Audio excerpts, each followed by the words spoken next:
네, 우리 시간이 되어서 하나님께 수요 기도에 찬송을 올려드리도록 하겠습니다. 우리 먼저 예배합니다. 함께 찬송 드리도록 하겠습니다.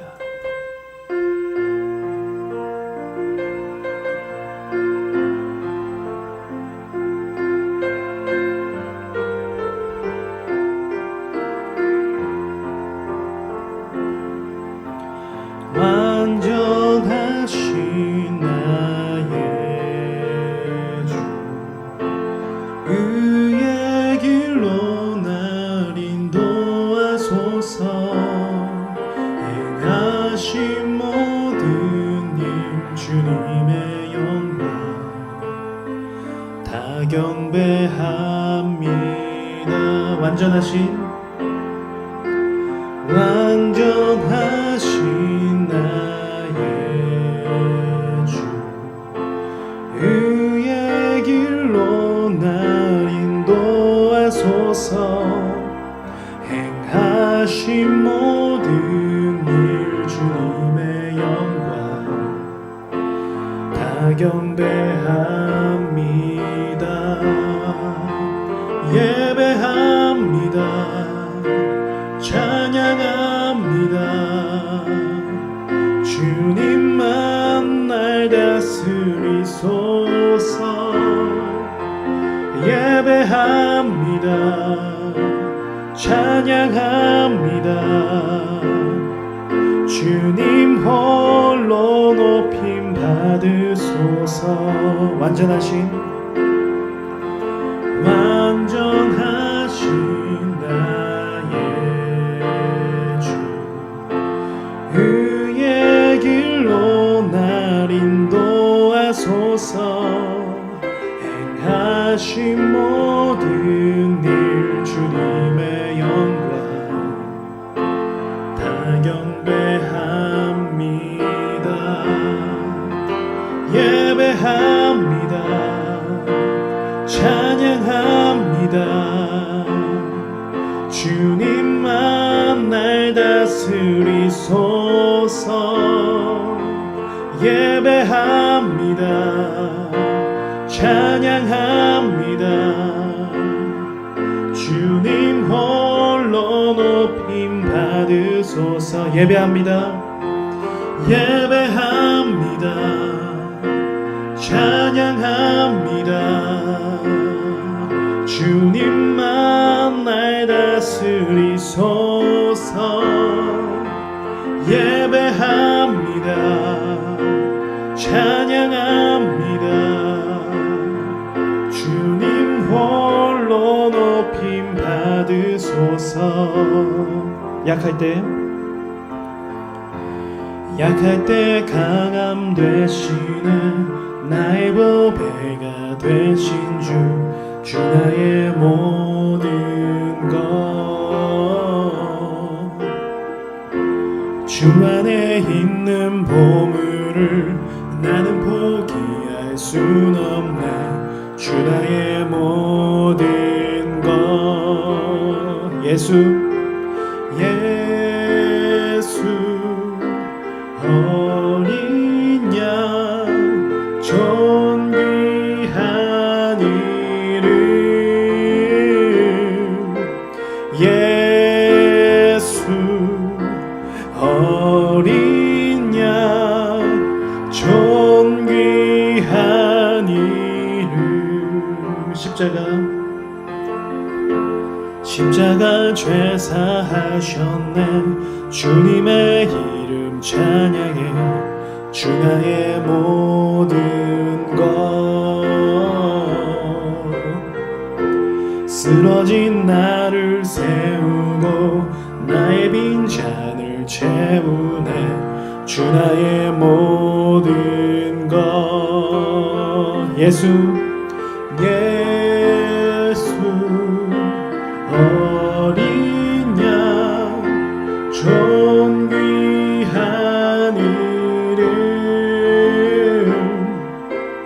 예수 어린 양 존귀한 이름. 약할 때 강함 되시네.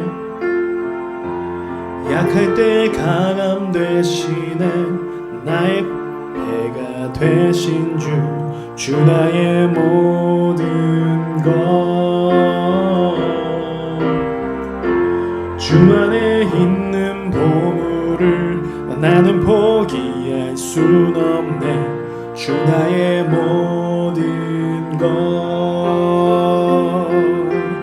예수 어린 양 존귀한 이름 예수 어린 양 존귀한 이름 십자가 죄사하셨네 십자가 죄사하셨네 주님의 이름 찬양해 주 나의 모든 것 쓰러진 나를 세우고 나의 빈잔을 채우네 주 나의 모든 것 예수 어린 양 존귀한 이름 예수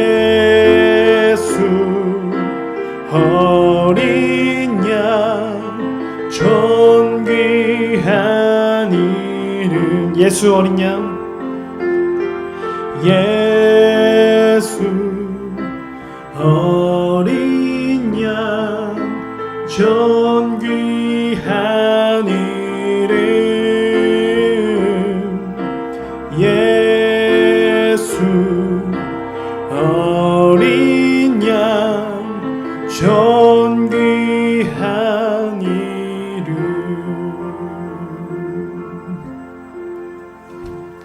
아멘.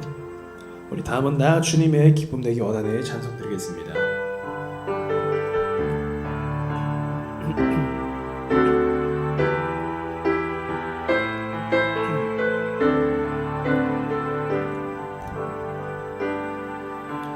나 주님의 기쁨 되기 원하네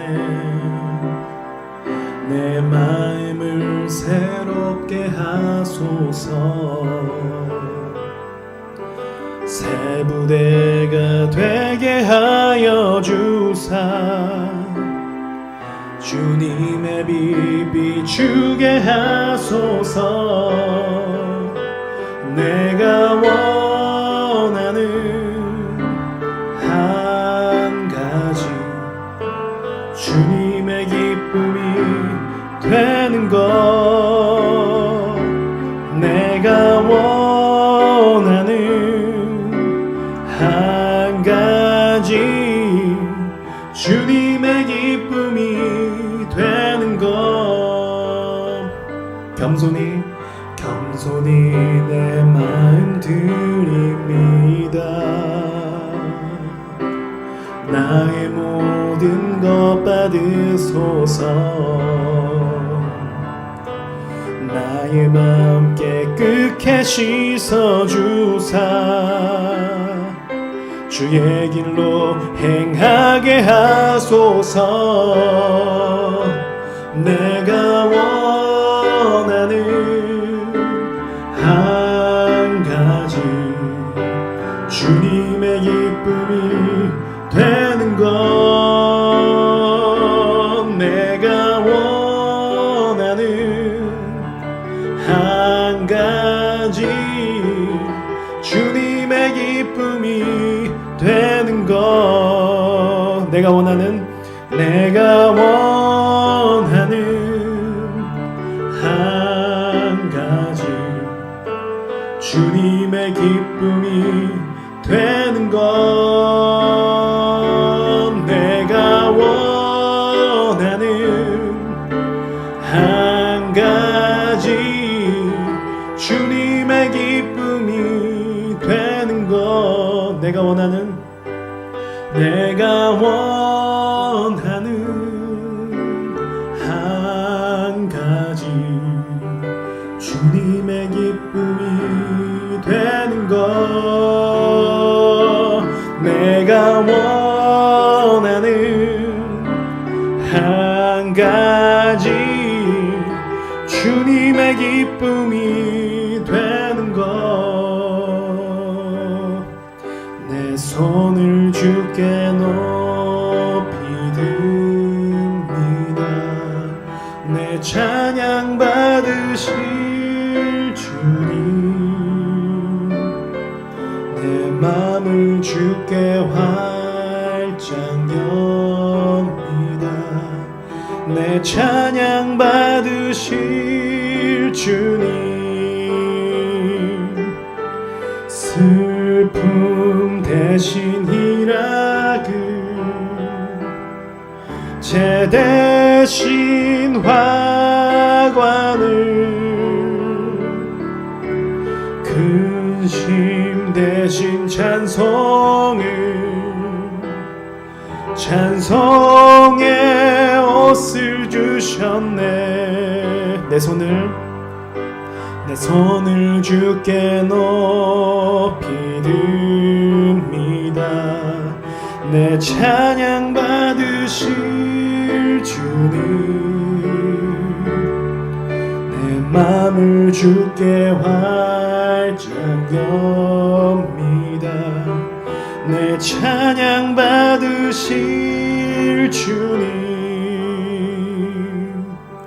슬픔 대신 희락을 제 대신 화관을 근심 대신 찬송의 옷을 주셨네. 이 시간 하나님께 기도하며 나아가도록 하겠습니다. 하나님께서는 위로의 하나님이시고 구원의 하나님이십니다. 이것은 성경이 우리에게 말을 해주고 있고 우리가 또 신앙생활을 하면서 경험하는 것들입니다. 우리 구원자 되시고 치유자 되시는 그 하나님께 우리가 이 시간 우리의 어려움과 아픔을 주님께 기도하도록 하겠습니다. 하나님, 우리의 문제를 주님이 해결하여 주시옵소서. 주님은 우리의 아버지가 되시지 않습니까? 하나님, 예수 그리스도를 통해서 우리의 자녀로 삼아주시지 않았습니까? 하나님, 우리가 믿음을 잃지 않도록 붙잡아 주시며 우리가 삶의 어려움과 고난 가운데 하나님의 도우심을 얻게 하여 주시옵소서. 하나님, 우리 성도님들의 기도를 들어주시고 이 시간 아픔 가운데 있고 고통 가운데 있는 성도님들의 기도와 눈물에 응답하여 주시며 예수님의 구원하심, 예수님의 그 치유하심이 또한 있기를 원합니다. 하나님, 우리가 주님의 이름으로 나아갑니다. 다른 이름이 아닌 예수님의 이름으로 주님 앞에 나아갑니다. 우리를 긍휼히 여겨주시며 우리를 받아주시옵소서. 나의 자격이 아닌 하나님이 제시해 놓으신 그 길을 따라 예수님의 이름으로 나아갑니다. 우리를 붙들어 주시고 우리의 믿음이 흔들리지 않게 하시고 하나님의 복을 받을 수 있도록 하여 주시옵소서. 영원한 생명을 받을 수 있도록 하여 주시며 이 땅 가운데 하나님께서 채워주시는 그 은혜와 기적도 경험하게 하여 주시옵소서. 우리는 주님의 자녀입니다. 우리가 붙잡을 사람은 없습니다. 오직 하나님께 우리의 기도와 우리의 슬픔과 우리의 모든 것들을 아뢰입니다. 슬픔 대신 희락을 한 번 더 찬양하겠습니다.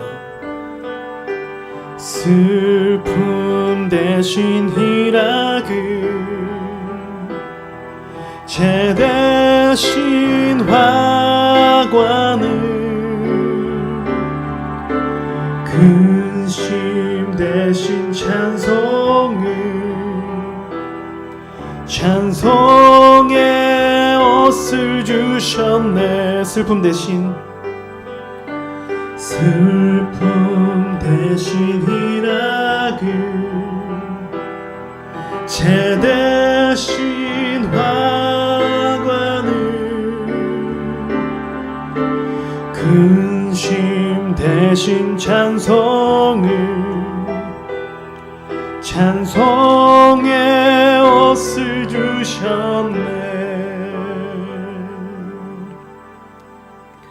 아멘. 우리의 모든 어려움과 우리의 모든 고통 알아주시는 주님께 우리 모든 기도를 맡겨오며 예수님의 이름으로 기도합니다. 아멘.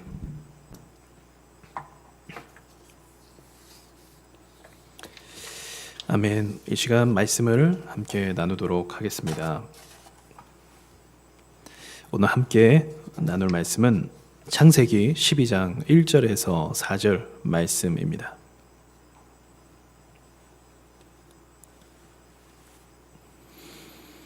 네, 함께 읽도록 하겠습니다. 1절부터 읽도록 하겠습니다. 여호와께서 아브라함에게 이르시되 너는 너의 고향과 친척과 아버지의 집을 떠나 내가 내게 보여줄 땅으로 가라. 내가 너로 큰 민족을 이루고 내게 복을 주어 내 이름을 창대하게 하리니 너는 복이 될지라. 너를 축복하는 자에게는 내가 복을 내리고 너를 저주하는 자에게는 내가 저주하리니 땅의 모든 족속이 너로 말미암아 복을 얻을 것이라 하신지라. 이에 아브라함이 여호와의 말씀을 따라갔고 롯도 그와 함께 갔으며 아브라함이 하란을 떠날 때 75세였더라. 아멘. 오늘 말씀은 창세기에서 아브라함에게 하나님께서 이제 명령을 내리시는 말씀입니다. 먼저 창세기 11장까지의 내용을 보시면 하나님께서 이 세상을 다 창조하시고 죄로 인해서 인류가 하나님 앞에 타락하게 되었고 그 가운데 의인 한 사람을 선택하셔서 노아와 그 노아의 가정을 선택하셔서 그 외에 나머지 사람들을 이제 물로 심판하신 내용이 나오게 됩니다. 그리고 나서 다시 인류가 번성하고 인구가 많아질 때 이전에 그랬던 것과 같이 그 노아의 때와 같이 그 많은 사람들 중에서 하나님을 찾는 사람들이 극히 없어지게 되는 것이 나오게 됩니다. 그러니까 오늘 본문 말씀을 읽을 때 조금 더 특별한 것은 무엇이냐면 이 다시 악해진 세상의 관점을 우리가 좀 볼 필요가 있습니다. 분명히 홍수 심판을 통해서 인류에게 큰 교훈을 가르쳐 주셨지만 시간이 지남에 따라서 노아의 자손들이 다시 한번 하나님께 범죄하는 내용이 나오고 있다는 것입니다. 이전의 말씀을 보시면 인류가 하나님 앞에 탑을 쌓게 됩니다. 그 탑을 쌓으면서 바벨탑이죠. 탑을 쌓으면서 우리가 흩어지지 말자라고 이야기합니다. 그러나 하나님께서는 아담에게도 그렇고 노아에게도 그렇고 생육하고 번성하라 라고 명령을 내리십니다. 그러니까 이 인류가 하나님의 말씀을 정면으로 대적해서 탑을 쌓고 흩어지지 말자라고 정확하게 이유를 갖다 대는 것입니다. 그리고 탑을 쌓으면서 하늘과 같이 높아지려고 하는 인간의 그 오만함을 볼 수가 있습니다. 그리고 나서 하나님께서는 그들의 악행이 멈추지 않을 것을 아시고 그들의 언어를 흩으셔서 강제로 이 땅 가운데 흩어지게끔 하십니다. 하나님께서 또 개입을 하신 것이죠. 그러나 그들의 본성과 근성은 어디 가지를 않듯이 다시 한번 이 인류는 전 세계는 하나님을 알지 못한 채 악으로 뒤덮인 세상으로 만들어지게 됩니다. 또 한 번의 인류가 죄 가운데로 빠지는 것을 우리는 좀 심각한 관점으로 볼 수가 있습니다. 그 가운데서 이제 오늘 12장, 11장부터 이제 아브라함의 이야기가 나오지만 그의 가족의 이야기가 나오지만 12장부터 하나님께서 이 타락한 인류와 세상 가운데 한 사람을 부르시는 내용이 나오게 되는 것입니다. 오늘 본문 말씀을 보셔서 아시겠지만 2절 말씀을 보시면 아브라함에게 내가 내게 복을 주어 내 이름을 창대하게 하리니 너는 복이 될지라 라고 말을 하고 있습니다. 이 복이라는 것은 무엇일까요? 이 인류가 하나님을 알지 못하고 거절하는 가운데 하나님을 알 수 있게끔 하나님께로 돌아가게 되는 것, 하나님을 통한 영원한 생명, 죄 가운데서 벗어나는 것이 우리 기독교에서 말하는 복입니다. 복입니다. 그 복이 변함없이 이 아브라함을 통해서 복의 근원이 될 것이라고 말씀을 해주시는 것입니다. 그러니까 이 인류가 만약에 계속적으로 죄악 가운데 있었다고 한다면, 아브라함이 선택받지 않았다고 한다면 지금 시대까지도 이 인류는 계속적으로 죄의 그 끝을 달리고 있으면서 더욱더 참혹하고 끔찍한 세상이 되었을 것이라고 생각을 합니다. 왜냐하면 하나님께서 노아의 때에 홍수로 심판하실 때 이 세상의 악함이 그 절정에 다다랐기 때문에 그렇습니다. 구체적으로 어떠한 모습인지는 언급을 하지 않지만 예시로 말씀드릴 수 있는 부분이 소돔과 고모라입니다. 소돔과 고모라는 하나님께서 불유황으로 심판한 그 도시 중에 하나입니다. 그들의 악행이 도를 넘어섰기 때문에 그렇습니다. 자신의 도시에 온 손님들을 겁탈하고 성적인 범죄를 저지르기까지를 마다하지 않는, 특별히 어린아이까지도 그 범죄에 가담할 정도로 악행이 극악무도했다는 것입니다. 아마도 노아의 때가 이랬을 것이라고 생각을 합니다. 노아의 때는 전 세계가 그랬을 것이라고 생각을 합니다.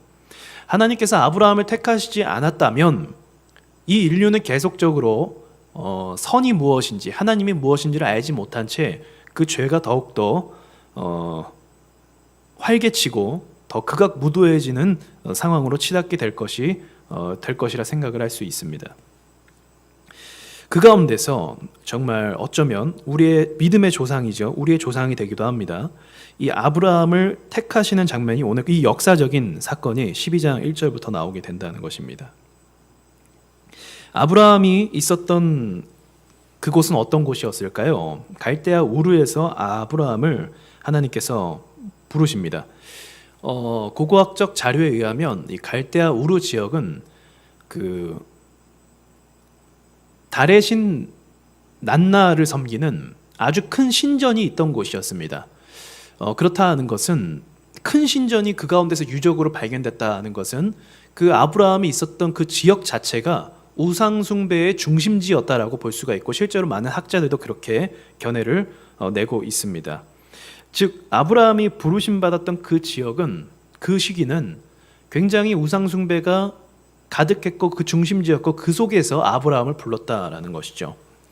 놀라운 부분이 아닐 수가 없습니다. 왜냐하면 우상으로 얼룩지고 또 그때 당시 역시에도 또 인간을 제물로 바치는 그런 악행들이 저질러지는 그 시기 속에서 아브라함을 선택하시고 부르셨다는 것이죠. 그러면 이것은 이제 우리가 추론해 볼 수 있는 부분이기도 한데, 하나님께서 구약성서와 또 신약성서를 통틀어서 부르시는 사람들, 특별히 부르시는 사람들의 그 공통점이 있는데, 그것은 심성이 악하지 않다는 것입니다. 그 세대 가운데 부르심을 받기 전이에요. 분명히 하나님을 모르는 상황이지만 그 안에서 양심의 작동으로 인해서 그나마 그 죄와 완전히 섞이지 않고 그 안에서 의인들을 불렀다는 것이죠. 사실 따지고 보면 노아도 마찬가지입니다. 노아도 그 시대에 의롭게 행동했기 때문에 하나님께서 그를 택하신 것이죠. 그러나 우리가 분명히 알고 또 분명히 넘어가야 될 것은 사람의 그러한 선행으로 인해서 하나님의 구원을 반드시 입는다는 것은 아닙니다. 하나님께서 자신의 민족을 통해서 쓸만한 자, 그나마 자신의 메시지를 전하고 자신의 민족을 이룰 수 있는 그나마 쓸만한 자 중에서 그나마 깨끗한 사람을 선택하신다는 것입니다. 그래서 이 말씀을 보았을 때 이런 맥락들이나 내용들을 보았을 때 우리가 우리 양심에 따라 또 선을 행하는 것은 어느 정도 또 하나님께서 원하시는 바이다라는 것을 좀 생각해 볼 수 있는 부분이라고 생각합니다. 아브라함도 역시 그랬었죠. 자신의 조카 롯이 있습니다. 롯의 아버지는 하란입니다. 그런데 하란은 수명이 다 되기 전에 형제들보다 먼저 세상을 떠나게 됩니다. 여기에 대해서 여러 가지 그 유대 전승이나 그런 것들이 또 있기도 하지만 구체적이지 않아서 언급은 하진 않겠습니다. 다만 분명한 것은 이 하란의 아들인 롯이 아버지가 없지 않습니까? 그런데 이 아브라함은 또 자식이 없지 않습니까? 그래서 아브라함이 이 롯을 잘 챙겼다라는 것을 볼 수가 있습니다. 왜냐하면 4절 말씀에 보시면 하나님의 음성을 듣고 아브라함이 여호와의 말씀을 따라갔을 때 롯도 그와 함께 갔다라고 나오고 있습니다.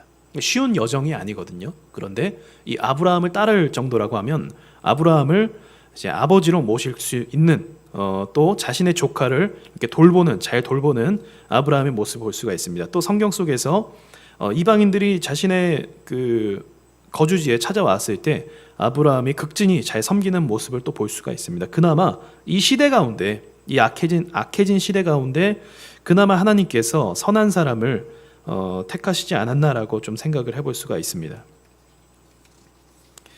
자, 그렇다면 본문에 나왔을 때 1절에 이렇게 말씀을 하십니다. 여호와께서 아브라함에게 이르시되라고 말씀을 하십니다. 여러 학자들의 의견이 있지만 공통적인 의견은 분명히 하나님께서 음성을 통해서 아브라함에게 나타나셨다라는 것으로 공통점을 두고 있습니다. 그 말은 우리가 알 수 없는 초월적인 능력으로 하나님께서 인간에게 나타나셨다는 것이죠. 노아에게 나타나셨듯이 이 악인들밖에 없는 이 세대 가운데서 이 아브라함에게 직접 나타나셨다는 것입니다. 성경에서 하나님의 음성을 듣는 장면들은, 하나님께서 직접 인간에게 나타나시는 모습들은 많이 나오게 됩니다. 모세가 떨기나무 가운데서 출애굽기 3장 2절에서 나타나심을 볼 수 있고, 또 솔로몬의 꿈 가운데서 하나님께서 나타나셨고, 또 사도 바울에게는 환상 가운데 또 나타나셨고, 또 예수님의 어머니 마리아에게는 천사가 직접 나타나서 계시를 주었습니다. 그러니까 분명한 하나님의 명령과 계시가 있었다는 것을 우리는 먼저 염두에 둬야만 합니다.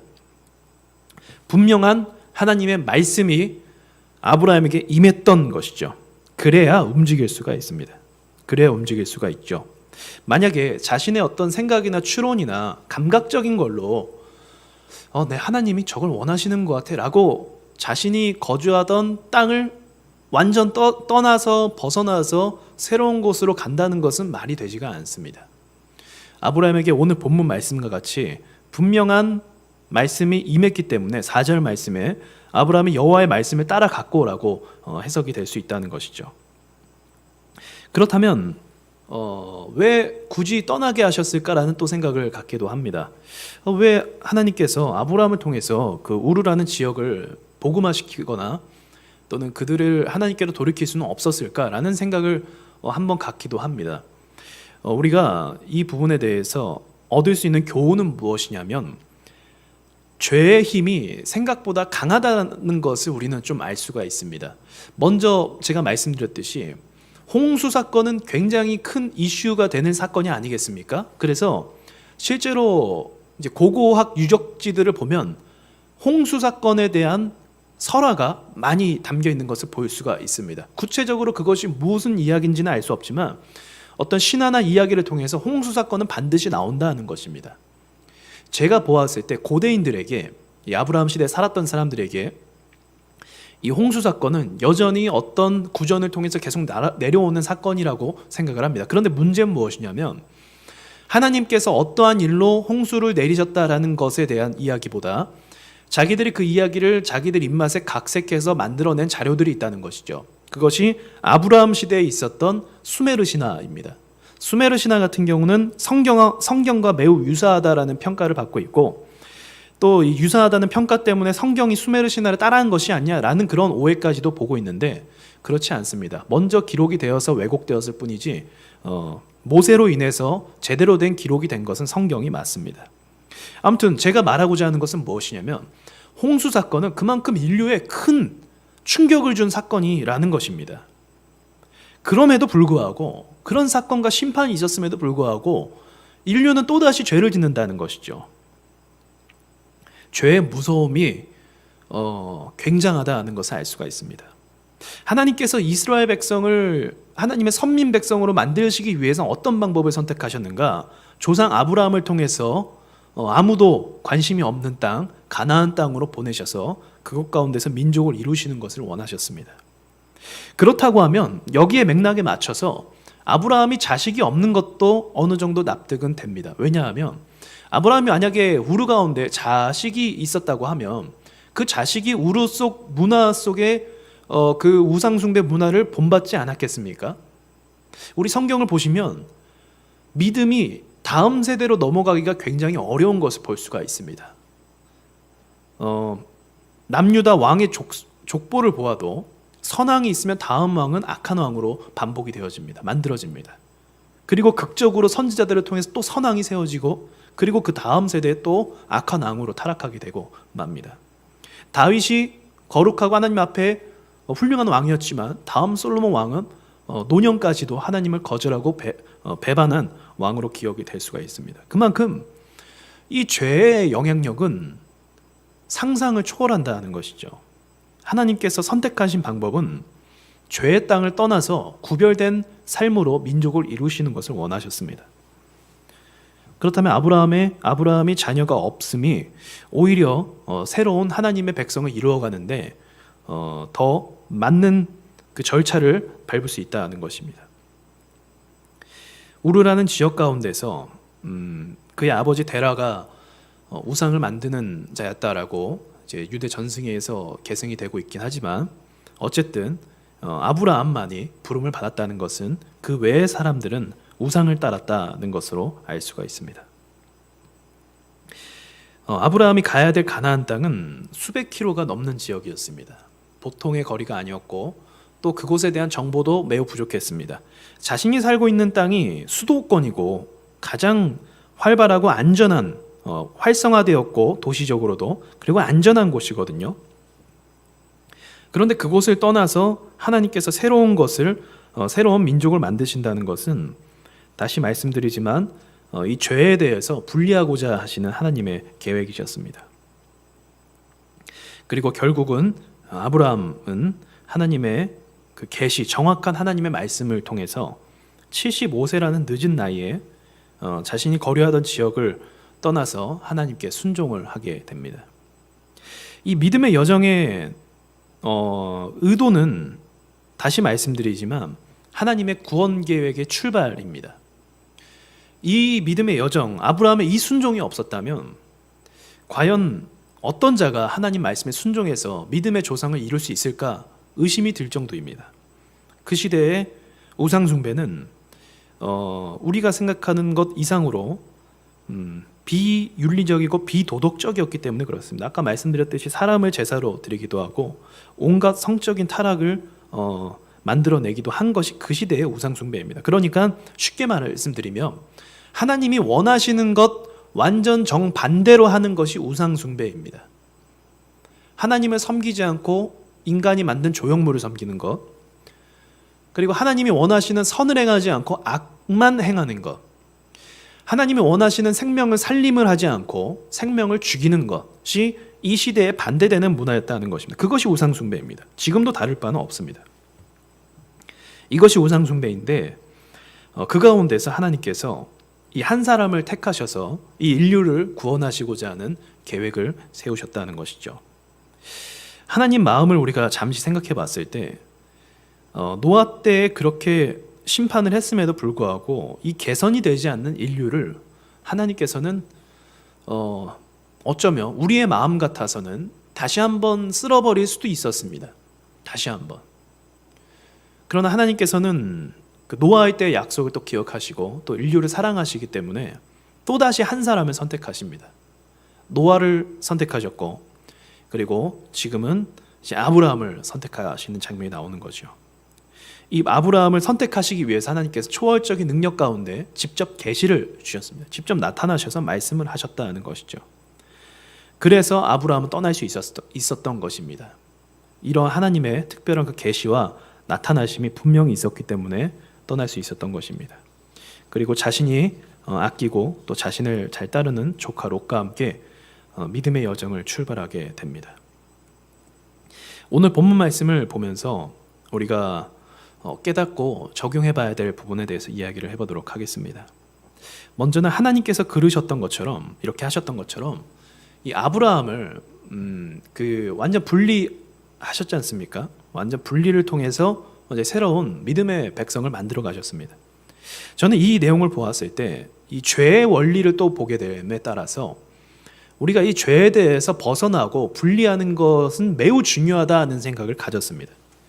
여러분 알다시피 초대교회는 주일 개념이 없이 매일 모여서 떡을 떼며 음식을 나누며 하나님을 예배했습니다. 사도행전 2장 후반부에 그 장면이 나오게 되는데요. 그렇게 됨으로써 그렇게 함으로써 이 죄와 세상에서 분리가 되면서 거룩한 것을 계속 쫓다 보니 더욱더 하나님이 원하시는 교회의 모습으로 발전하게 되는 것을 볼 수가 있습니다.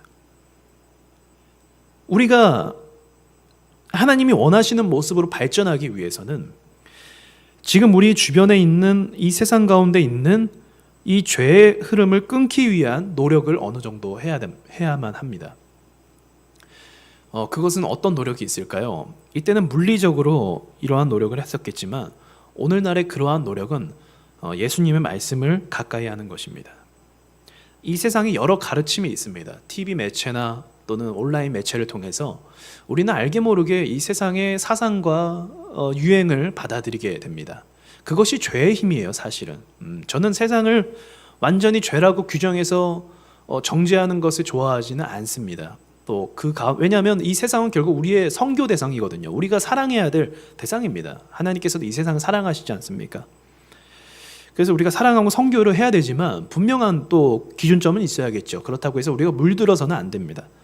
이 세상의 문화와 풍속을 보면 자본주의가 지배적으로 우리의 사고를 휘감고 있고, 그것을 알아볼 수 있는 증거는 어린아이에게 돈 10,000원을 주면 아주 행복해하는 모습을 또 볼 수가 있는 거죠. 그런 만큼 어린아이조차도 현금을 쥐어주면 좋아할 정도로 이 돈에 대한 이 지배 사고 방식이 압도적이다라는 것입니다. 물론 돈이라는 건 매우 소중하고 우리가 쓰여야 될 것들이 있기도 하지만 중요한 것은 하나님보다 더 사랑해서는 안 된다는 것이죠. 그래서 우리가 의도적으로 이러한 것들에 대해서 벗어나기 위해서 하나님의 말씀을 더 가까이 할 필요가 있습니다. 중세 교회 당시에 하나님께로 가까이 가기 위해서 이 세상의 타락과 반대되는 하나님의 거룩하심을 쫓기 위해서 수도원 운동이 일어난 적이 있습니다.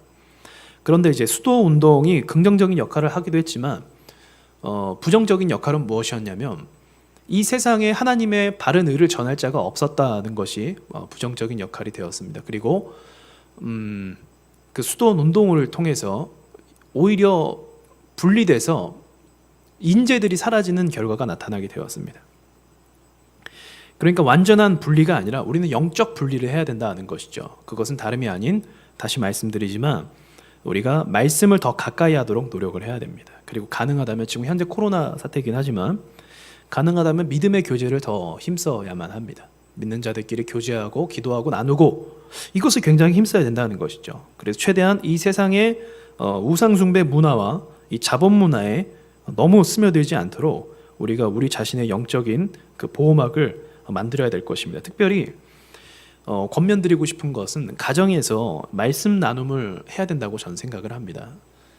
교회에서 모이지는 못할지라도 우리 가정 안에서 우리 자녀들과 함께 말씀에 대한 나눔은 반드시 하셔야 됩니다. 우리 성경의 교훈을 보셨다시피 믿음이 다음 세대로 이어지는 것이 너무나 힘듭니다. 너무나 힘들어요. 저도 제가 자녀가 있지만 이 아이 방심하지 않습니다. 이 아이가 하나님을 따르지 않을 수도 있다라는 가능성을 언제나 두고 있습니다. 그래서 긴장감 속에서 이 아이에 대한 기도를 합니다. 이 아이가 믿음만을 반드시 가질 수 있도록 하나님께서 도와주시옵소서라고 간절히 기도를 합니다. 왜냐하면 저의 뜻대로 되는 것이 아니고 죄의 힘은 무섭고 이 세상에서 끌어당기는 죄의 힘은 강력하기 때문에 그렇습니다. 그래서 특별히 우리가 더욱더 기도와 말씀으로 우리 아이들을 매일매일 양육시키는 것이 매우 중요합니다. 특별히 스마트폰 시대라서 아이들이 이 세상 문화와 사상과 사고방식을 너무나 빨리 흡수합니다. 그전에는 부모의 테두리 안에서 이 가정에 있는 범위 안에서의 문화와 사고를 받아들였다고 한다면 지금은 세상에 있는 사고와 문화와 사상을 빨아들이고 있다는 것입니다. 어쩌면요, 이 다음 세대부터 악의 가속화가 더 빨라질 수도 있다는 생각을 또 갖기도 합니다. 어쨌든 세상 문화는요, 하나님과 반대되거든요. 하나님이 원하시는 길로 절대 가지 않습니다. 그래서 그 반대되는 속도가 너무 빠르다 보면 이 세상 가운데 악해지는 속도도 빠를 수도 있겠다라는 생각을 갖기도 합니다. 안 그래도 최근에 뉴스를 보면 어른을 공경하지 않고 어른을 이렇게 폭력을 저질러서 어린 학생들이 폭력을 저질러서 그 사망 사건에 이르는 경우도 심심치 않게 나오고 있습니다. 이전에는 거의 복기가 어려웠던 뉴스죠. 그리고 또 같은 학급 친구를 사람들이 다 보는 역 앞에서 목을 졸라서 기절시키는 그런 한 것들도, 이것이 시대가 확실히 다름을 우리가 인지할 수 있는 부분입니다. 과거 같았으면 어른들이 무서워서 어른들의 눈치를 보면서 악을 저질렀다고 한다면 지금은 악을 저지르는 건 같지만 이제는 세상이 두렵지 않게 악을 저지르고 있다는 것입니다. 무언가 잘못되어 가고 있고 무언가가 굉장히 빠른 속도로 악해지고 있다는 것을 알 수가 있습니다. 그래서 우리가 더더욱 말씀으로 거룩한 것이 무엇인지를 우리 가정 가운데서 먼저 시작을 하시기를 좀 부탁을 드리고 그렇게 우리가 해야만 하지 않을까 생각을 합니다. 그리고 아브라함의 여정에 대해서도 우리가 생각해 볼 필요가 있습니다. 아브라함이 본인은 몰랐을 겁니다. 하나님께서 복을 주시고 큰 민족을 이루시겠다라고 말씀하셨지만 결국 아브라함이 보았던 가족은 한 100명 남짓 된 자신들의 그 종과 그리고 가족 포함한 그 정도 숫자밖에 없었습니다. 그러니까 아브라함은 사실은 죽을 때까지 하나님께서 말씀하신 큰 민족을 이루겠다라는 것을 보지는 못했습니다. 살아 생전에는요. 그러나 이제 하나님의 약속대로 자신의 그 독자 이삭을 경험하기는 했죠. 우리가 아브라함을 보았을 때 이 세상에서 딱히 업적이 없는 사람이라고 볼 수도 있습니다. 특별히 이 사람이 한 행동은 순종해서 가나안으로 간 것입니다. 순종해서 자기 아들 이삭을 하나님께 바쳤던 것. 그러나 이것은 지극히 개인적인 일이고 그 시대 속에서 어떤 특별한 사건은 아닙니다. 그런데 하나님께서는 이 아브라함의 이 순종의 발걸음과 자기 자식까지 바치려고 하는 그 순종까지 보시고 이를 통해서 온 인류를 구원에 이르게 할 수 있는 그 계획을 실행하신다는 것입니다. 그래서 우리가 이 아브라함의 사건을 보았을 때 우리의 영적 결실은 반드시 우리 때에 이루어지지 않을 수 있다. 하나님 때라는 것이 우리가 발견할 수 있는 신앙적 원리라는 것을 먼저 알 수가 있습니다. 그럼 우리가 해야 될 것은 무엇일까요? 아브라함이 믿음의 여정을 떠날 때 막연한 아무 도움을 받을 수 없는 막연한 곳, 별로 정보가 없었다고 합니다. 가나안 땅에 대해서 그 당시에 어떠한 문명이 자라났고 어떠한 민족이 살고 있는지 그렇게 사람들이 관심을 받지 못한 곳이었어요. 그곳으로 간다는 것입니다. 그렇다는 것은 하나님께서 우리를 통해서 무언가 순종을 요구하신다는 것을 이 신앙의 원리를 통해서 알 수가 있습니다. 아브라함뿐만 아니라 이후에 나오는 믿음의 조상들, 선지자들 모두 하나님께서 어떠한 요구를 하십니다. 요구. 그 요구에 응답함으로써 이 사람들이 하나님의 영광을 나타낼 수 있는 하나님의 그 구원의 통로의 역할을 가운데 있는 그 모습을 보여줄 수 있다는 것이죠. 심지어는 예수님께서도 순종하신 모습을 볼 수가 있습니다. 우리 역시도 정말 믿는 자들이라고 하면 이런 아브라함과 같이 각자 개인마다 하나님께서 요구하시는 것이 반드시 있습니다. 반드시 있습니다. 갈라디아서 2장 20절은 이렇게 이야기합니다. 내가 그리스도와 함께 십자가에 못 박혔나니 그런즉 이제는 내가 사는 것이 아니요 오직 내 안에 그리스도께서 사시는 것이라. 이제 내가 육체 가운데 사는 것은 나를 사랑하사 나를 위하여 자기 자신을 버리신 하나님의 아들을 믿는 믿음 안에서 사는 것이라. 이 말씀을 보았을 때 우리의 인생을 위해서 사는 것이 아니고 그리스도를 위해서 산다라고 사도 바울이 가르치고 있습니다. 그렇다면 하나님께서 우리에게 요청하시는 것이 분명히 있으시거든요. 그것을 우리가 과감하게 비울 줄 알아야 된다는 것이죠. 비우는 것은 고통스럽습니다. 그리고 하나님 말씀에 순종하는 것도 쉽지는 않습니다. 나의 계산과 사고와 나의 시야로 보았을 때 손해볼 것이 뻔하거든요. 그리고 미지에 어떠한 결과가 생길지 모르거든요. 두렵습니다. 그런 것들이. 부자 청년이 성경에서 나옵니다. 부자 청년이 모든 것을 다 이행하고 잘 지켰지만 예수님께서 그에게 너의 재물을 팔아 가난한 자에게 나눠주라 했을 때 그는 슬픔에 빠져 돌아가게 됩니다. 왜 재물을 팔라고 말씀하셨을까요? 예수님께서는 재물을 팔라고 말씀하신 경우가 별로 없거든요. 별로 없습니다. 그저 나아오라고 말씀하셨거든요. 근데 부자 청년에게는 재물을 다 팔라고 말씀하셨습니다. 그 부자 청년이 재물을 사랑했기 때문에 그렇죠. 그래서 예수님께서 하나님과 재물을 겸하여 섬길 수 없다라고까지 말씀을 하셨습니다. 이것도 꽤 심각한 말씀입니다. 왜냐하면 우리 모두 재물을 소중하게 여기거든요. 그런데 이 재물에 대해서 우리가 내려놓기를 하나님께서 원하신다는 것입니다.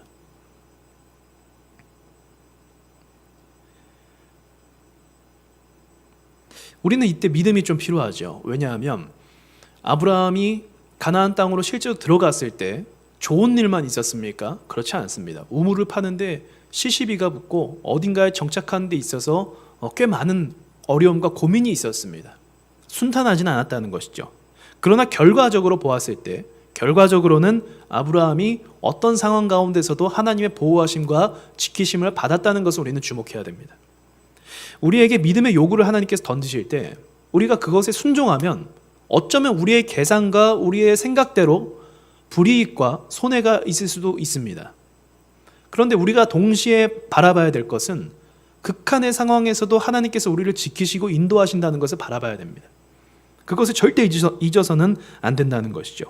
아브라함도 그렇게 생각했을 것입니다. 와, 내가 가나안 땅에 와서 내가 예상한 대로 이 우물 찾기도 힘들고 정착할 것도 찾기 힘들고 또 누가 나를 공격할까 봐 무섭기도 하고 여러 가지 생각이 들었을 것입니다. 하나님은 왜 나한테 이곳으로 오라고 하셨을까? 왜 나는 이곳에 순종했는데 이러한 어려움을 겪는 것일까라고 생각을 했을지도 모릅니다.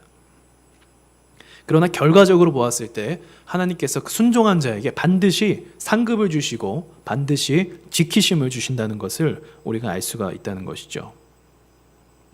예수님께서 최고의 계명을 무엇이라 말씀하셨는가? 바로 너희 주 하나님을 내 목숨과 같이 사랑하라 말씀하셨습니다. 우리가 신앙인이고 그리스도인이라고 한다면 이 고백이 전제되는 사람들입니다. 우리 주 하나님을 목숨과 같이 사랑한다는 것이죠. 그렇다면 우리가 하나님을 사랑한다고 하면 하나님의 그 복음의 일을 위해서 하나님의 영광을 위해서 하나님의 사람으로서 우리가 인생을 살면서 비워짐의 경험은 있어야 된다는 것입니다. 무작정 저는 다 버리라는 것이 아닙니다. 우리 각자가 서로 알고 계실 거예요. 내 마음 중심에 내가 우상 삼은 것이 무엇인지를 분명히 알고 계실 것입니다. 돈이 될 수가 있고 내 직업이 될 수가 있고 내 집이 될 수가 있고 내 자녀가 될 수가 있습니다. 그것을 하나님께서 과감하게 버리고 그것보다도 하나님의 사랑하기를 원하십니다. 그럴 때 하나님께서 일하심을 경험하게 됩니다. 개인적인 경험으로도 하나님을 믿으면서 동시에 이 세상을 사랑하잖아요. 그럼 하나님의 일하심을 경험할 수가 없습니다. 정말 경험할 수가 없어요. 저 역시도 돈을 사랑함과 동시에 신앙생활을 아주 잘했습니다. 교회에서 모든 봉사를 다 맡아서 했습니다. 근데 제 마음속에 무엇이 있었냐면 돈을 사랑하는 마음이 굉장히 강했습니다. 부자가 한번 되고 싶었거든요. 그런데 어떠한 사건으로 인해서 좌절이 되었을 때 제 자신의 비참함을 보게 되고 하나님께로 모든 것을 다시 돌렸을 때 이제 돈에 대한 마음을 버린 거죠. 돌렸을 때 그때 하나님께서 저에게 복음을 알게 하시고 하나님의 뜻이 무엇인지 알게 하시고 그때부터 급속도로 저의 삶에서 일어날 수 없는 변화들이 막 생겨나기 시작했습니다. 그러니까 하나님께 제 모든 것을 제가 정말 우상 삼은 것을 던졌을 때 하나님께서 일하신다는 것이죠. 그것을 경험을 했습니다. 그것이 손해가 아니다는 것입니다. 손해가 아니고 가장 가치 있고 귀한 것을 우리가 동참해 나가는 것입니다. 아브라함이 행했던 그 순종은 결코 가치 없는 것이 아니었습니다. 가장 가치 있고 고귀하고 이 인류를 구원의 가운데로 이끌어가는데 그 첫 단추를 꿰맨 것이었습니다. 우리의 순종이 그렇게 될 수도 있습니다. 어쩌면요. 우리가 정말로 내 마음의 양심에 계속 거리끼는 그 우상을 버렸을 때 하나님께서 어떤 식으로 일하실지 알 수 없기 때문에 하나님께서 우리에게 어떠한 구원의 선물을 주실지 모른다는 것입니다. 우리를 통해서 우리의 자녀가 또는 주변 사람이 하나님을 알게 되고 구원받는 일이 일어날 수도 있다는 것이죠. 그런 일이 가장 가치 있는 거 아니겠습니까? 그러나 이제 우리 성도님들 중에서는 역시나 믿음이 약하신 분들이 계실 수도 있습니다. 이러한 권면이 좀 부담스럽게 작용될 수도 있습니다. 그래서 권면 또 드리고 싶은 것은 일단은 그런 부분에 대해서 우리가 기도하면서 이 하나님의 말씀 가운데로 계속 나아가셨으면 좋겠습니다. 이 말씀은 살아 계신 하나님의 말씀입니다. 말씀은 단순한 글자가 아니에요. 절대 아닙니다. 이것이 그냥 인쇄술이 발달해서 인쇄가 잘 돼서 기술이 좋아서 사람들이 잘 모아서 우리 손에 쥐어진 책이 절대로 아니고 이 살아계신 하나님 말씀이라고 하잖아요. 이게 어떤 의미냐면 문자 그대로 말씀 자체가 이 텍스트들이 살아있어서 이 말씀을 읽을 때 우리가 하나님의 사람으로 변화가 서서히 된다는 것이죠. 그래서 제가 드리고 싶은 권면은 말씀을 가까이 하시라고 말씀을 드리고 싶습니다. 그리고 말씀을 읽으실 때 살아계신 하나님의 말씀이라고 생각하시면서 읽으시면 좋겠습니다.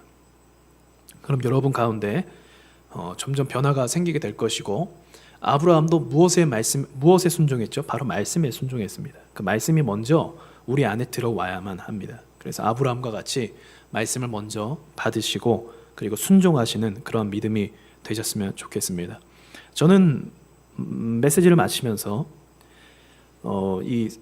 우리가 교회가 하나님께서 부르신 사명은 이 복의 근원이 되는 것입니다. 복의 근원은 아브라함만 되는 것이 아닙니다. 우리 성도님들도, 저도, 우리 목사님도 마찬가지로 복의 근원이 될 수 있습니다. 그럼 복의 근원이 어떻게 되었는가? 하나님 말씀에 순종해서 복의 근원이 되었습니다.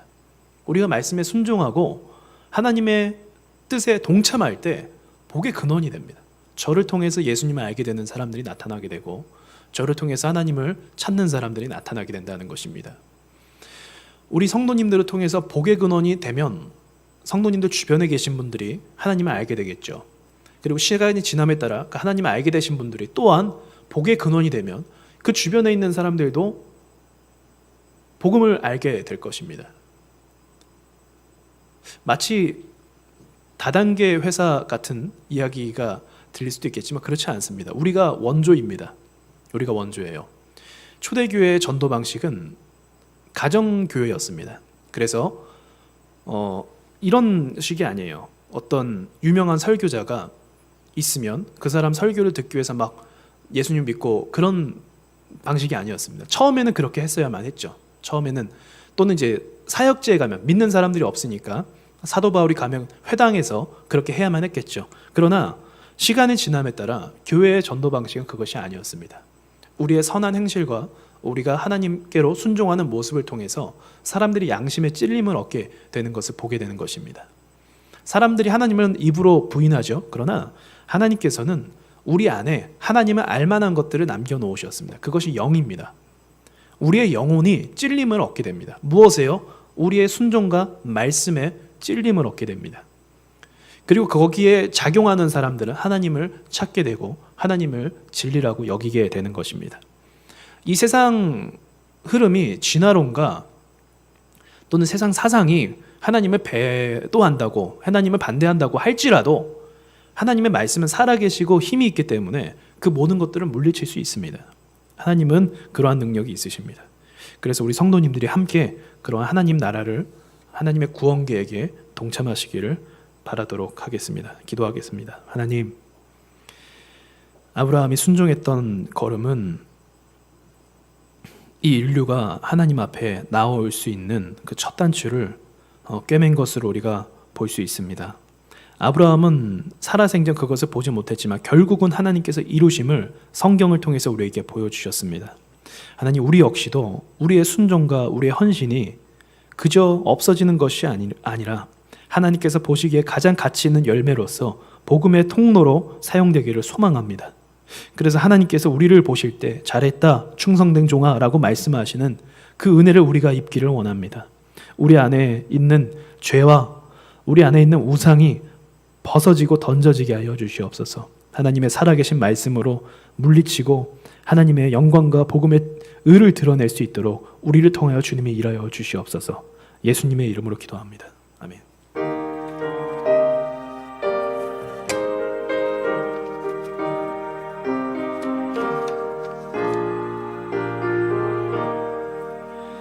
지금까지 지내온 것 주의 크신 은혜라, 한이 없는 주의 사랑 이루 말하라. 자나깨나 주의 손이 항상 항상 살펴주시고 모든 일을 주 안에서 형통하게 하시네.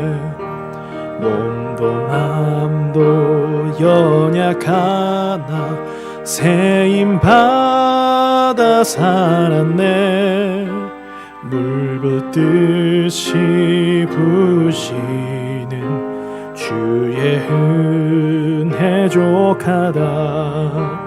사랑 없는 거리에 나 험한 산길에 맬 때 주의 손을 굳게 잡고 찬송하며 가리라.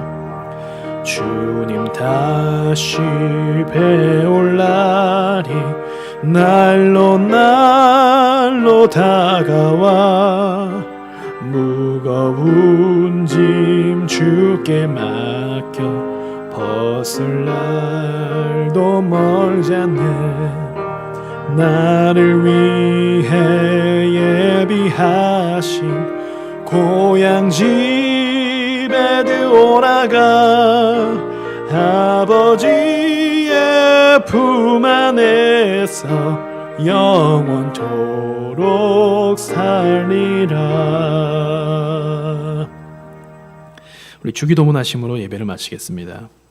하늘에 계신 우리 아버지여, 이름이 거룩히 여김을 받으시오며 나라가 임하시오며 뜻이 하늘에서 이루어진 것 같이 땅에서도 이루어지이다. 오늘 우리에게 일용할 양식을 주시옵고 우리가 우리에게 죄 지은 자를 사하여 준 것 같이 우리 죄를 사하여 주시옵고 우리를 시험에 들게 하지 마시옵고 다만 악에서 구하시옵소서. 나라와 권세 영광이 아버지께 영원히 있사옵나이다. 아멘.